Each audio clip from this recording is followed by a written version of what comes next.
নমস্কার বন্ধুরা, অভিনব চৈতিস ব্লগে তোমাদের সবাইকে আবার একবার স্বাগত জানিয়ে আজকে নতুন আর একটা ব্লগ শুরু করছি। আজকে বৃহস্পতিবার, সকালবেলায় সেরে নিয়েছিলাম ঝটপট করে স্নান। যদিও শীতের বেলা একটু গড়িমসি তো থাকেই, কিন্তু যেহেতু রিকের স্কুল চলছে আর রিক খেয়েটে বেরিয়ে যাওয়ার পরেই হাতে একটু সময় ছিল, কারণ গতকাল রাত্রে মোটামুটি বাসি কাজ, যে বাসন ধোয়ার কাজটা মেন বড় পড়ে থাকে, সেটাই সেরে রাখতে পেরেছিলাম। তো সকালে ঘর আর পরিষ্কার করে নিয়েছিলাম। রিক বেরিয়ে যাওয়ার পর স্নান সেরে এসে বৃহস্পতিবারে মা লক্ষ্মীর পুজোটা আগে সেরে নিয়েছি। আজকে গোপালকে প্রসাদে দিয়েছিলাম কাজু, কিশমিশ, একটুখানি মুরকি আর বাতাসা। প্রসাদ দিয়ে ওখানে পুজো করে নিয়ে আসবার সঙ্গে সঙ্গেই দাদা বাজার করে নিয়ে চলে এসেছিল। তো বাজারে আজকে এনেছিল পমফ্লেট মাছ। তো সেই মাছ কটাই একটা একটা করে ভাজছি, কারণ মাছগুলো একটু বড় ছিল। একসঙ্গে দুটো মাছ ভাজতে গেলে দেখি যেহেতু খুবই নরম মাছ পমফ্লেট, তো ঝটপট করে ভেঙে যায়। তাই আমি যখনই ভাজবার চেষ্টা করি, খুব তাড়াহুড়ো না থাকলে একটা একটা করেই ভাজি। একটু আলু দিয়েই মাছটা করব, তো আলুটা কেটে ভেজে তুলেও রেখেছি, আর পেঁয়াজ তো কেটে রেখেছি একটু সরু সরু পাতলা করে। একটুখানি হালকা ঠান্ডা পড়তে শুরু করেছে, আর সেই সঙ্গে ঠান্ডার ওয়েদার সঙ্গে সঙ্গেই আমার ঠান্ডা লাগাও শুরু হয়ে গেছে। হয়তো কথা বলবার ধরন শুনে বুঝতেই পারছো, গলাটাও একটু ধরা, নাকটাও বুঝে যাচ্ছে। মোটামুটি এই ঠান্ডা পড়া শুরু থেকে নিয়ে যতক্ষণ না একবারে তীরে গরম পড়ে যাচ্ছে, ততক্ষণ ঠান্ডা লেগেই আছে। যদিও ছোটবেলা থেকেই একটুখানি টনসিলের ধাত ছিল, সেটা বড় হতে আস্তে আস্তে অনেকটাই কমে গিয়েছিল, কিন্তু এখন এই ঠান্ডা লেগে যাওয়ার ধাতটা নতুন করে শুরু হয়েছে। বলতে পারো একটু ওয়েদার 19 থেকে 20 একটু চেঞ্জ হলেই ঠান্ডা ভীষণ রকম লেগে যায়। তো এখানে একটা তরকারি করেছি, ছোলা, আলু, কুমড়ো, পটল, ঝিঙে, একটু সামান্য পেঁয়াজ দিয়েছিলাম, একটু বড়িও দেবো ভেবেছিলাম, কিন্তু তাড়াহুড়োতে ভুলে গেছি। এই তরকারিটা যদিও সকালেই করেছিলাম। ওই বললাম আজকে একটুখানি শীতের সকাল হলো, ঝট করে তাড়াতাড়ি উঠে পড়ে বাসি কাজটা সারা হয়ে গেছিলো। তো স্নান সেরে এসে পুজো করতে যাওয়ার আগে সবজিগুলো অবশ্য গতকাল রাত্রেই কেটে রেখেছিলাম, তাই তরকারিটা করে নিয়েছি। আর এখানে একটু ডাল করে রেখেছি, বিউলির ডাল। তো আজকে রান্নার মধ্যে এই বিউলির ডাল, ওই কুমড়ো, পটল, ঝিঙে, ছোলা সব দিয়ে একটা তরকারি, আর হচ্ছে ওইদিকে পমফ্লেট মাছ আলু দিয়ে তরকারি। এই যে এই কুমড়োটাই এনেছিল, বেশ অনেকটাই এনেছিল, তার অর্ধেকটা দিয়েছি, অর্ধেকটা রয়েছে। পটল দাদাকে বলেছিলাম 2-4টে আনবে, একটুখানি অল্প করে তরকারি করব। শীতের শুরু থেকে কপি তো খাওয়া শুরু হয়েই গেছে, কিন্তু এক নাগারে রোজ কপি তো ভালো লাগে না, তাই একটু চেঞ্জ করে। তো দাদা পটল, ঝিঙে, কুমড়ো সবই এই এত এত এনেছে। তো সেই সঙ্গে কয়েকটা লেবুও এনেছে, যেটা মোটামুটি রোজই খাবার কাজে লাগে। আর রয়েছে শশা। এগুলো পরে হাত ফাঁকা করে ফ্রিজে ঢোকাবো। আগে এদিকে মেন মানে যে আসল কাজ, সেগুলোই আজকে সারা হয়ে গেছে। বৃহস্পতিবারের সকালবেলাটা সব থেকে যেটা চিন্তার কাজ থাকে, যে কতক্ষণে স্নান সেরে এসে পুজোটা করে নেব।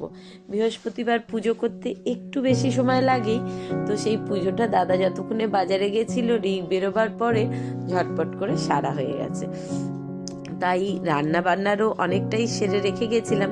সকালবেলা রিক যখন বেরোয় স্কুলে, তখনই ভাত ডালটা সেদ্ধ হয়েছিল, পরে সাদলাবো, এখনো ডাল সাদলানো হয়নি। ডালটা সেদ্ধ করে রেখেছি, ভাত হয়ে গেছিল, ওই কুমড়ো পটল ছোলা দিয়ে তরকারিটা হয়ে গেছিল। আর পুজো করে এসে দুজনেই একটুখানি বাটার টোস্ট আর এই কলা, চা এই সমস্ত খেয়ে নিয়েছি। আর দিয়ে এই শুদ্ধ পমফ্লেট মাছ দিয়ে আলু দিয়ে একটা তরকারি করে নেবো, হলেই হয়ে যাবে। যদিও দাদারও আজকে তাড়াতাড়ি বেরোনোর আছে, ওই 12:30 করে। তো সব কাজেই হুটোপাটি বলে আজকে একটুখানি জল খাবারটাও মোটামুটি ওই 9:45টার মধ্যেই খাওয়া হয়ে গেছিল। মাছের রান্নাটা হয়ে গেছিল, হয়ে যেতে দাদাকে খেতে দিয়ে দিয়েছি, দাদাও বেরিয়ে গেছে। আর এক নাগারে অনেক দৌড়াদৌড়ি করে অনেকটা কাজ করে এখন একটু বেশ গরম লাগছে বলে ওভারকোটটা খুলে রাখলাম। কিন্তু এরপরে যেটুকু কাজ আছে, ভোদাইকে স্নান করাবো, খেতে দেবো। রিক আজকে বিকেলবেলা বাড়িতে আসবে, মানে বাড়িতে আসবে। ও স্কুলের ব্যাগটা গুছিয়ে নিয়ে যেতে, স্কুলের পর যে কোচিনে যায় সেই ব্যাগটা গুছিয়ে নিয়ে যেতে ভুলে গেছে। তো সেই জন্য বলে আমাকে স্কুলে বেরিয়ে ফোন করে বলেছে যে বাড়িতে আসবো, তখনই একটু কিছু টিফিন বানিয়ে রেখো, খেয়ে একবারে কোচিনে যাবো। তো আমি ভেবেছি এই সময়তে একটুখানি হাত ফাঁকা করে একটু ওর টিফিনের জোগাড় করে রাখবো। ওর টিফিনের জন্য একটু চাউমিন ভিজিয়ে রেখেছিলাম রান্নার শেষে, সেটা ভিজে গেছে, জল ঝরিয়ে তুলে রেখেছি।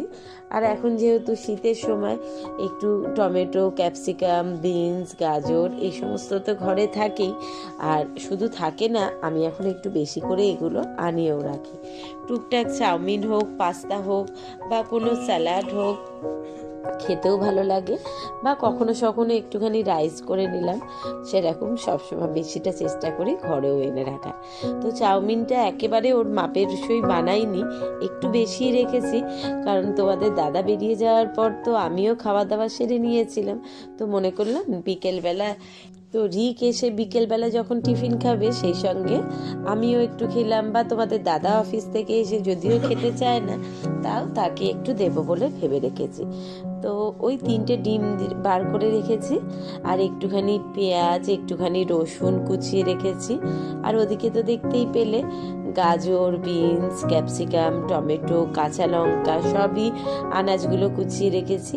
ঝটপট করে সবজিগুলো একটু নেড়ে নিয়ে আর সেই সঙ্গে চাউমিনটাকে একেবারে রেডি করে রেখে দেবো। ও আসলে শুধু গরম করে খেতে দেবো। আসলে আজকে হয়েছিল, তোমাদের দাদা অফিস বেরিয়ে যাওয়ার পর আমিও গ্যাস পরিষ্কার, ভোদাইকে স্নান করানো, খেতে দেয়া, তারপর ঠাকুরের ওখানে কয়েকটা বাসন ছিল সেগুলো ধোয়া, টুকটাক কাজ সেরে নিয়ে ঝটপট করে খাওয়া দাওয়াটা সেরে নিয়েছি। খাওয়া দাওয়া সেরেই সঙ্গে সঙ্গে বসতে ভালো লাগে না। তো আর সবচেয়ে বড় কথা, যেহেতু চাউমিনটা বানাবারও ছিল, তাই মনে করলাম চাউমিনটা বানিয়ে নিয়ে রাত্রিবেলা কি রান্না হবে সেটাও দেখি ঝটপট করে করে নেবো, করে টোরে একেবারে বসবো। শীতের সময় এমনি একটু আলস্যতা ভরে থাকে, তারপর একবার গিয়ে বসে পড়লে আর উঠতে ইচ্ছা হয় না। আর সন্ধেবেলা তো ছেলে, তোমাদের দাদা সকলে এসে গেলে একটু গরম চা নিয়ে লেপের ভেতর পা ঢুকিয়ে বসে গল্প করতে বেশ ভালোই লাগে। যদিও রিক সবসময় আমাদের গল্পে সামিল হতে পারে না, কারণ ওর তো এখন সামনেই পরীক্ষা, ভীষণ পড়ার চাপ রয়েছে। তো ও আরেক ঘরে পড়াশোনা করলো, তোমাদের দাদা আর আমি ও অফিস থেকে ফিরলে একটু চা করে নিয়ে লেপের ভেতর ঢুকে গল্প করতে করতে চা খেতে বেশ ভালোই লাগে। আর সেই সময়তে উঠে আসতেও ইচ্ছা হয় না আবার কাজকর্ম সারতে। তো সময় থাকলে এখন দুপুরের দিকে হোক বা সকালের দিকে রান্নার শেষে বা বিকেলের শুরুতেই রাত্রে রান্নাটা, বিশেষ করে তরকারিটা করে রাখা, আটাটা মেখে রাখা, এই কাজগুলো গুছিয়ে রাখি। আর কথা বলতে বলতে সবজিগুলো নাড়াচাড়া করে নিয়ে স্বাদ মতো লবণ, একটু ভিনিগার, সামান্য একটু মিষ্টি, সয়া সস দিয়ে চাউমিনটাও দিয়ে দিয়েছি, সবজিগুলোর সঙ্গে নাড়াচাড়া করে ঢাকা দিয়ে রেখেছি। তো রাত্রিবেলার জন্য আজকে একটু পনির কষা হবে। তো সেটা শুনেই ছেলে বলে গেছিল, রোজ রোজ নিরামিষের পনির খেতেও ভালো লাগে না, তাই তুমি আজকে পনিরটা পেঁয়াজ রসুন দিয়ে করবে। তো ওর কথা শুনেই আজকে একটু পেঁয়াজ রসুন দিয়ে পনির করব ভেবে চাউমিনটা কড়া থেকে আজার করে রেখে পনিরটার মধ্যে একটু লবণ, একটু হলুদ, একটু লঙ্কার গুঁড়ো মাখিয়ে রেখেছি। ওটা একটু হালকা করে কড়ায় তেলে ভেজে তুলে রাখবো। আর এদিকে একটুখানি পেঁয়াজ, রসুন আর কাঁচা লঙ্কা সব দিয়ে একটু পেস্ট ঠিক না, ওই আধ ভাঙা মতো করে রেখেছি। খুব বেশি বেটে ফেললে টেস্টটা খুব ভালো হয় না বলে আমার মনে হয়। তো পনিরটা ভেজে তুলে নিয়ে ওই তেলের মধ্যে পেঁয়াজ রসুনের পেস্টটা দিয়ে দিয়েছি। একটুখানি মশলাটা কষা হলে তারপর বাদ বাকি অন্যান্য সব মশলাগুলো দেবো। ততক্ষণে একটুখানি চাটুতে কাসৌরি মেথি গরম করে রেখে দিয়েছি, সেইটাকেও নাবাবার সময়তে ছড়িয়ে নিয়ে নাবাবো।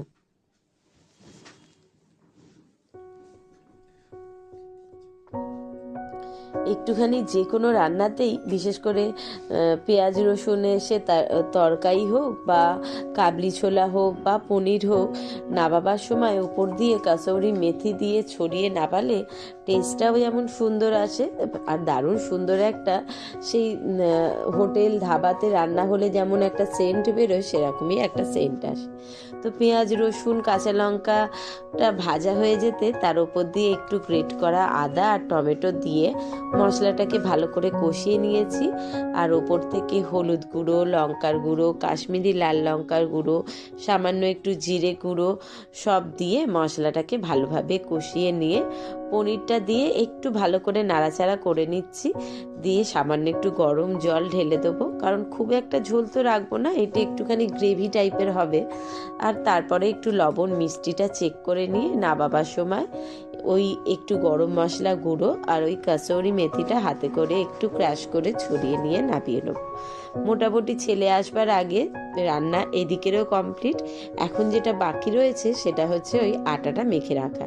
তো মনে করেছি একেবারে সব কাজ যখন হয়েই গেছে আটাটা মেখে রেখে গিয়ে একটু বসবো, ততক্ষণে যদি রিক এসে যায় ভালো, আর যদি তার আসতে দেরি হয় দেখি তাহলে সময় হয়ে গেলে সন্ধে টন্ধে সব দিয়ে গুছিয়ে নিয়ে ঘরে গিয়ে বসবো। তো এরই ভাগে কাজ করতে করতে ছেলে এসে সে টিফিন খেয়ে বেরিয়ে পড়েছে আর আমি বসে পড়েছি আটা মাখতে। আর তোমাদের সঙ্গে আজকের ভ্লগটাও এখানেই শেষ করলাম। সবাইকে শুভরাত্রি জানিয়ে সকলে